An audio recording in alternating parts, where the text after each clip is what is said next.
रामराम मैत्रिणींनो, आज आपण बघणार आहे शेव टमॅटोची भाजी। त्यासाठी लागणारे साहित्य बघून घेऊ।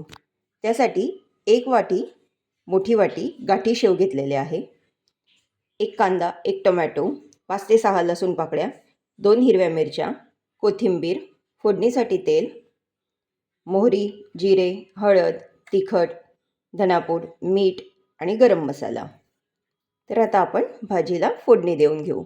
आधी कांदा आणि टोमॅटो बारीक असा चिरून घेऊ आणि मिरचीचे काप करून घेऊ, लसणाचेही काप करून घेऊ। आपले कढईमध्ये तेल तापले आहे, त्यामध्ये आपण जिरे, मोहरी, लसूण मिरचीचे काप, चिरलेला कांदा,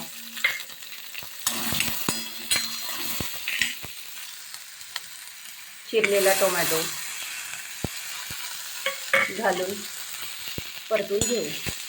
साधारण 1 मिनिट आपण परतून ठेवू। यामध्ये 1 चमचा हळद, 1 चमचा तिखट, अर्धा चमचा धनापूड, अर्धा चमचा गरम मसाला घालून परतून घेणार आहोत। आता यामध्ये आपण साधारण अर्धी वाटी गरम पाणी घालू।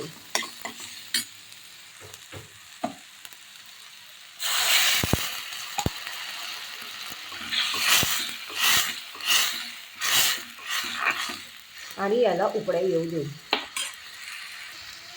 यामध्ये चवीप्रमाणे मीठ घालू। यामध्ये शेव घालू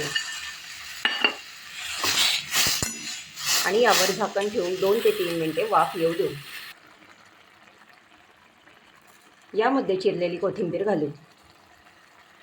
आता आपली शेव टमाटरची भाजी तयार झालेली आहे। आपण भाजीचा गॅस आता बंद करू।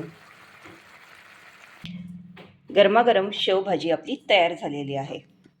ही लहान मुलांच्या डब्यासाठी झटपट होणारी भाजी आहे।